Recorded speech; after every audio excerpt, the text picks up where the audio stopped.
Representative William Tong is here to talk about his quest to become Connecticut's next U.S. Senator, how his life and his work and his legislative experience is propelling him to serve. Also, actions and consequences after the storm. The questions have started picking apart the storm response. And Connecticut-based insurance giant Travelers is creating an educational pipeline for underrepresented students. We are going to talk about how their investment helps schools, helps students, and helps the economy.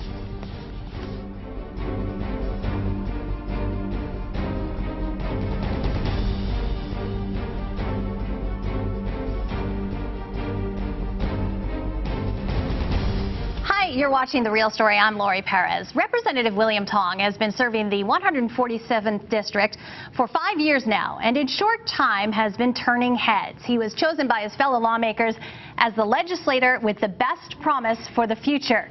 He's chairman of the committee that oversees and regulates the banking and financial services industries. He's an attorney by trade. That's right. And now he wants to be the state's next U.S. Senator. Representative Tong, thanks for being here. Thank you, Lori. Great to see you. That's how I met you. I was moderating a debate. You were debating Chris Healy during the presidential campaign. That's right. The president, actually, you remember, was my constitutional law professor in law school, and I was proud to be one of the very first to endorse him in the primaries in 2008 and represented him in several debates against Chris Healy, and that was a lot of fun. Was he a tough teacher? He was. You know, he's very thoughtful, very even-handed the way he presents now as our president. Obviously a very deep knowledge of the law and our Constitution, and it was a privilege. Had no idea then that he would be our president a short time thereafter, but, you know, great experience. Did you get a good grade?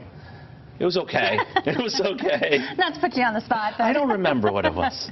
Right. Well, let's start at the beginning about how and why you decided to take this run.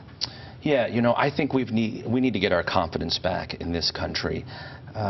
I grew up not too far from here, like you did, and I've always been confident that if I studied hard and I worked hard, that I could do better. And I believe that because my dad came to Bloomfield, Connecticut one day with just 57 cents in his pocket to cook Chinese food in the Hong Kong kitchen. And they met my mom. She was a waitress, and they got together and they had this crazy idea that they could start their own restaurant and, you know, make a run at the American dream. And I had the chance to work side by side with my parents in that Chinese restaurant.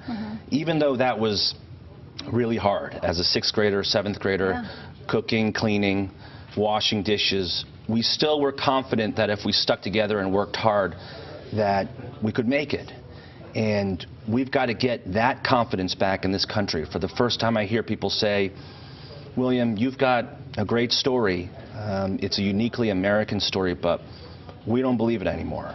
And we've got to get back to that. I know it's possible.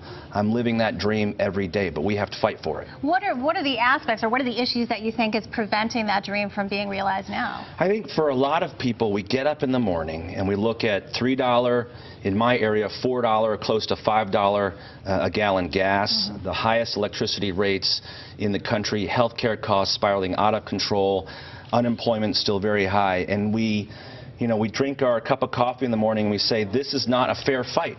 We don't feel like it's a fair fight. And that's what we have to make sure we do, is to make it a fair fight for the American people. Now, down in Washington, we know they know how to fight, but it seems like all they're doing is fighting with each other. And we need them to focus, again, on doing something for us here in Connecticut and across this country. What are some things that you would do to make it a fair fight? We've got to make sure that our small businesses get the help that they need. You know, as chairman of the Banks Committee, what I'm hearing is that our small businesses can't get access to the capital and the credit they need to take the kind of chances they need to grow this economy again. So if you want to open a new showroom or hire 5 new people, or take a chance on a new line of business, how can you do it if your local community bank isn't lending to you? Because we know the big international banks that we bailed out, they're still not doing anything for small business. I want to make sure that as we continue with financial reform, that we make sure that those community banks are lending to our small businesses. Another thing we need to do is stabilize this housing market and address the foreclosure crisis. I really don't think Washington has done much at all about the foreclosure crisis and keeping people in their homes. As chairman of the Banks Committee here in Connecticut, we have a national model, as you probably know, for foreclosure mediation in this state. More than 75% of the people in that program work something out with their bank. More than 65% of folks that participate in our program stay in their homes, and we just expanded that program this year. That's the kind of leadership, that's the kind of policy and program we need in Washington to stabilize the housing market, keep people in their homes, help small businesses, and grow this economy again. Well, you know, you brought up the bailouts and you brought up credit issues for small businesses and also the foreclosure. You know, people, I think, see those things as intertwined, and that's kind of the kinds of issues that we hear being brought up by people who are discontent with the way that the government is going right now, and you know, that you kind of hear echoes of in the Occupy protests across the country. I mean, what do you think about? What's your opinion on those protests? You know, I think it's an incredibly important moment in our history. The Occupy movement shows us how frustrated we are, and at the same time how difficult it is to come up with some answers. But you just touched upon the frustration with Washington. You know, Congress's approval rating is at 9% or less, the lowest in recorded history. And we saw on 60 Minutes this past weekend that members of Congress are trading on insider information with impunity. I mean, that is a complete and utter outrage. So, you know, maybe it's not so much Occupy Wall Street as it is Occupy Washington. You know, we need to get down there and change the way that business is done in Washington and make sure that they're focused on helping us here, because we are struggling here in this state. What are the assurances that you can give voters that you won't fall prey to the same pressures that lawmakers in Washington have, and that you could be different? I mean, what examples do you have that would prove that you would be? Well, I think, you know, the kind of senator I want to be is somebody that gets things done and reaches across the aisle. Now, everybody who will come on this show will tell you that they're the kind of person who can reach across the aisle and forge a bipartisan compromise and get things done. I actually have a record doing it. I'm the first Democrat ever to hold my seat in its history. That tells you a little something about how hard it is for me to run for office and to reach out to unaffiliateds and independents and Republicans. When I got to the legislature, one of the first things I did was pass an important anti-crime bill called the Lost and Stolen Firearms Bill. It had failed for 2 previous sessions. Nobody thought it could pass. The NRA was totally against it. And I reached out to the Republican ranking member of the Judiciary Committee. We worked out a deal, and we passed that bill in the first 6 months.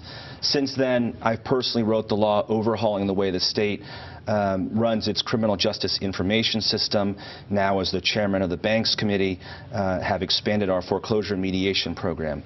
Every step of the way, every piece of legislation with Republican support. So the best indicator in this circumstance is past performance. I have a real record reaching across the aisle and working with people from the other side. Willie, I'm going to take a minute here. You know, there's a lot of big names in this race. How do you battle that? Look, I'm obviously an underdog in this race. I am not the congressman. You know, I'm not a household name. I haven't run statewide before. I don't own a wrestling company, but I've had to fight for most things in my life. And I think the people in this state, they can tell the difference. They want a U.S. senator with some fight and some grit, who knows what it is to struggle. And people say to me, William, you know, you've got a good story, but you're an underdog. And I tell them, you bet I am. Because I think a lot of people in this state right now feel like underdogs. And it's the underdogs that are going to lead the comeback that we need in this country. Interesting. Well, thanks for coming, Representative Tong. You know, we'd love to have you back to hear some more of your opinions about some local issues and things happening in the state. That way we can get, you know, to hear some more about your opinions. Thanks, Representative Tong. Thank you, Lori. Coming up next, more on the continuing review of the storm response. There are many efforts now to grade CL&P's work restoring power.